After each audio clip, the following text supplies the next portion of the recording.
नमस्ते दोस्तों, वेदांग बुक्स के इस नए एपिसोड में स्वागत है। आज हम डॉ. बी रमन की मशहूर किताब ज्योतिष सीखें के कुछ अहम अध्यायों को गहराई से समझेंगे। यह किताब नए सीखने वालों के लिए वैदिक ज्योतिष की दुनिया का दरवाजा खोलती है। तो चलिए शुरू करते हैं और जानते हैं कि कुंडली, ग्रह और राशियां आपके जीवन को कैसे प्रभावित करती हैं। पहला अध्याय ज्योतिष की बुनियादी भाषा सिखाता है। डॉ.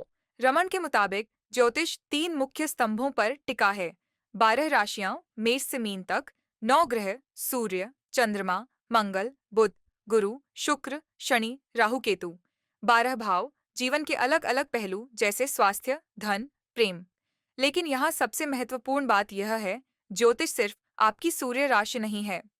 डॉक्टर रमन बताते हैं कि लग्न, जन्म के समय पूर्वी क्षितिज पर उदय होने वाली राशि आपके शारीरिक रूप, व्यक्तित्व और जीवन के ढांचे को तय करती है।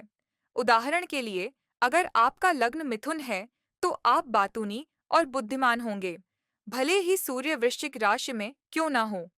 इसके अलावा चंद्रमा आपकी भावनाओं और मन की गहराई को दिखाता है। डॉ. रमन कहते हैं, कुंडली में ग्रहों की स्थिति और उनकी दृष्टि ही आपके भाग्य की कुंजी है। दूसरा अध्याय कुंडली निर्माण की पूरी प्रक्रिया समझाता है।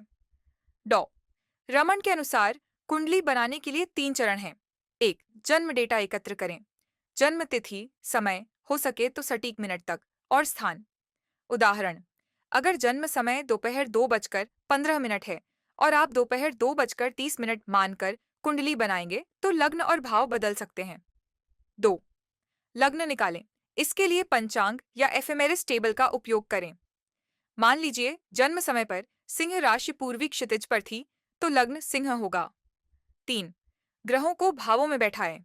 प्रत्येक ग्रह की स्थिति उसकी राशि और भाव में अंकित करें। उदाहरण, अगर मंगल 10वें भाव करियर में मकर राशि में है, तो व्यक्ति अपने करियर में महत्वाकांक्षी और अनुशासित होगा। डॉ. रमन चेतावनी देते हैं, गलत कुंडली गलत भविष्यवाणी की जड़ है। आजकल ऐप से कुंडली बनाना आसान है, पर मैनुअल गणना समझना जरूरी है। 9वां अध्याय वैवाहिक जीवन और संतान सुख पर चर्चा करता है। डॉ. रमन के अनुसार विवाह के लिए 7वां भाव, यहाँ बैठे ग्रह, खासकर शुक्र और शनि, आपकी शादी की प्रकृति बताते हैं। उदाहरण, 7वें भाव में शुक्र होने पर प्रेम विवाह या सुखी रिश्ते की संभावना होती है, लेकिन अगर शनि यहाँ हो तो विवाह में देरी या जिम्मेदारियां आ सकती हैं। संतान के लिए 5वां भाव, गुरु या चंद्रमा का 5वें भाव में होना संतान सुख देता है। अगर राहु केतु यहाँ हो तो गर्भधारण में चुनौतियां आ सकती हैं।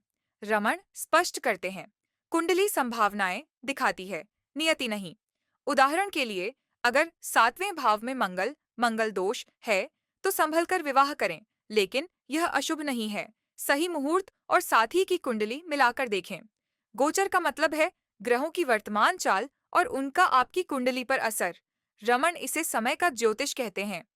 उदाहरण 1, अगर शनि आपके चौथे भाव सुख और परिवार में गोचर कर रहा है, तो घर में तनाव या संपत्ति से जुड़े मुद्दे आ सकते हैं, लेकिन यह समय परिवार की जिम्मेदारियां निभाने का भी है। उदाहरण 2, गुरु का 9वें भाव भाग्य में गोचर आपके लिए विद्या, यात्रा या आध्यात्मिक लाभ ला सकता है। रमन सलाह देते हैं, गोचर को हमेशा अपनी जन्म कुंडली से जोड़कर देखें। जैसे, अगर जन्म कुंडली में 10वां भाव मजबूत है और गुरु वहां गोचर करे, तो करियर में बड़ा उछाल आ सकता है। तो दोस्तों, यह थी डॉ. बी. रमन की किताब ज्योतिष सीखें की गहन व्याख्या। अगर आपको यह वीडियो पसंद आया तो लाइक करें, चैनल को सब्सक्राइब करें और कमेंट में बताएं कि आप ज्योतिष के किस टॉपिक पर अगला वीडियो चाहते हैं। किताब खरीदने के लिए डिस्क्रिप्शन में लिंक है। ज्योतिष का यह ज्ञान आपके जीवन को नई दिशा दे सकता है। इसे अपनाएं और सीखते रहें। फिर मिलेंगे। नमस्ते। यह वीडियो डॉक्टर बी रमन की किताब की समीक्षा व्याख्या है। मूल किताब खरीदने के लिए लिंक डिस्क्रिप्शन में है। Best of luck. Vedang books के साथ ज्योतिष का यह सफर शानदार बनाएं।